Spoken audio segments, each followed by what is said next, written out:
I was thinking, oh, this is probably just AI. Like, this is not real if she's not saying something. If an embarrassing part of your past has resurfaced, address it right away. Don't let things get out of control. I just don't understand the whole, oh, let's just ignore it. If we ignore it, people will forget about it. People are still going to remember it. Alix Earle is finally speaking up about those old screenshots of her that popped up online last month. There were wild rumors that her team was trying to trademark these racist screenshots of hers from years ago to stop people from sharing them, which seemed totally nuts. For those unaware, around last month, old Ask FM posts from Alix Earle resurfaced online, showing her using racial slurs against Black and brown people. Now she's come out on her Instagram story to address everything almost a month later, and people aren't here for it. Shortly afterwards, on August 13th, on an episode of the Do We Know Them podcast hosted by Jessie Smiles and Lily Marston, they revisited the controversy and claimed that Alix had trademarked the racist posts, and her legal team threatened to sue them for talking about it. Lily and Jessie claimed that Alix's team contacted them after a fan posted about Alix's drama and her tweets on the Do We Know Them subreddit, which the crazy part is that Jessie and Lily have no control over that subreddit. They have no affiliation with it, and the subreddit is built by their own fans, not themselves. Apparently, Alix's lawyers then sent Lily and Jessie 12 different line items, including trademark infringement. Lily and Jessie were absolutely bewildered about this, especially when they found out one of the legal threats they were getting was somehow for money laundering. People were just like, what? What does that have anything to do with this? Super quick. Speaking of weird ass people who have a lot of money and just try to make things go away,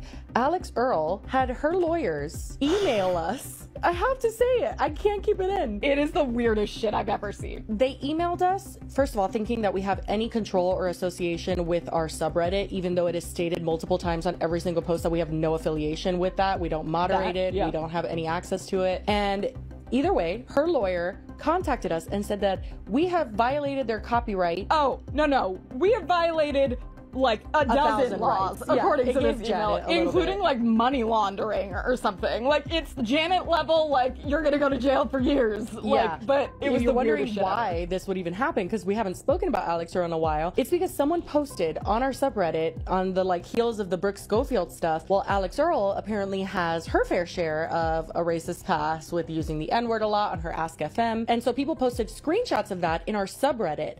And her lawyer said that they have a trademark to that, which is like, you trademarked her racist Ask FM things? Like, literally, what? I was like, oh, that's a creative tactic. Right? Like, it just seemed like Alix was trying to silence a bunch of creators and people on Reddit who were sharing her Ask FM posts, and it was not a good look for her. It was kind of like the Streisand effect, as we can see now. It's been weeks, and Alix has been getting called out for being hush-hush, not taking accountability at the very least, and she was getting exposed for heavily filtering her comment section on her social medias throughout this time. She has been posting content throughout all of this, and under almost all her videos, people want her to speak up and take accountability and are telling her that her silence is speaking wonders. Either way, Alix ended up having to make a post, and people feel like if it wasn't for her getting nonstop backlash over it, that she wouldn't even have taken accountability with this PR type of statement. Alix posted a statement on her Instagram story saying, "A couple of weeks ago, screenshots surfaced from my old Ask FM account showing me using a slur in the summer of 2014. I am taking accountability and want to make it clear that I was 13 years old and did not understand the deeply offensive meaning behind that word. That is no excuse for using that word in any context or at any age. That absolutely is not the way I speak or what I stand for. I am deeply sorry that my words have hurt many and have led people to believe that I have any prejudice in my heart. I promise you that could not be further from the truth. My platform has always focused on positivity, entertainment, and uplifting others, and will continue to do so. I am sincerely sorry to those I have offended. I regret how I handled the situation, allowing too many people to talk me out of saying something for too long." So it seems like she's trying to blame someone else in her team or something. I wasn't sure how to handle it, and unfortunately the advice I was given, although well-intended, was wrong. There is no one to blame but myself for not standing my ground and going with my gut to speak out right away, which is what Brooke kinda did. She also goes on to say, "In the absence of my addressing this, my silence allowed others to fill the void with rumors that simply aren't true. One rumor in particular is that I tried to trademark my old posts, which is absolutely ridiculous ridiculous and untrue. Another is that a brand announced they are no longer working with me even though we have never been in conversations with them about a partnership in any capacity. Regardless of what's being said online, I want to come on here to address the facts and most importantly, apologize. So that was her statement, but it doesn't end here, you guys. Trademarks are actually public information, so it's pretty easy to check out what celebrities are trademarking. Just a quick search on the US Patent and Trademark Office website will show you what public figures are registering. And another TikTok creator who goes by Lauren recently called out Alix and her team for allegedly trademarking her old racist comments and going after people legally. Alix ended up commenting under Lauren's video just writing, "This is not true," and Lauren clapped back with receipts being like, "Well, would you explain why you filed a trademark in the end of July around the same time her racist tweets started resurfacing?" Being like, "That's very sus if you ask me." So Alix Earle commented on my video after posting this apology. While it gives extreme PR, which I can understand, I just find it odd that you have a new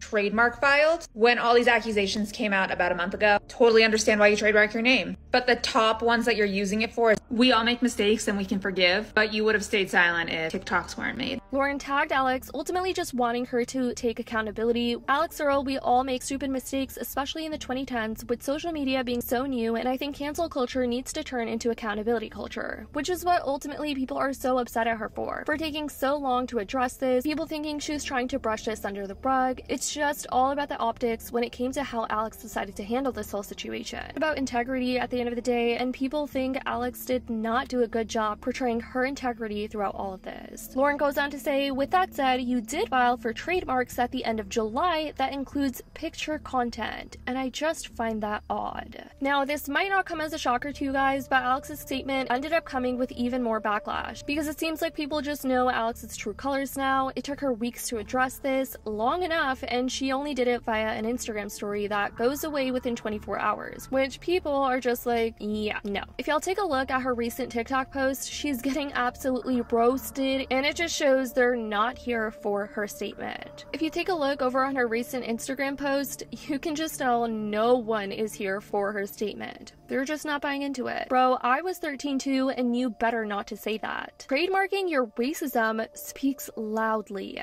Over on TikTok, you had people saying things like, "On your story is crazy." A story post is something. Were you silent or silenced, Alix? Some people straight up taking a dig at her, saying, "Love the Afro Queen. Do we know them podcast? Love your dreads." Also, her apology shared via story. She couldn't dedicate a post. So disingenuous. Blaming everyone else. It's always the cover-up. Anyways, guys, let me know what you think about Alix Earle's statement and what you think about this whole trademark controversy. It's definitely something wild and something that we've never seen before, and if this is true, that's truly evil and insane to just go out of your way to do something like that. You know, just the thought of trademarking racist tweets so that one could weaponize it and use it to kind of scare people off into not using that in their videos. But those are the rumors. Let me know what you think about all of this in the comments down below. I love you guys so much, and as always, I'll see y'all in the next video.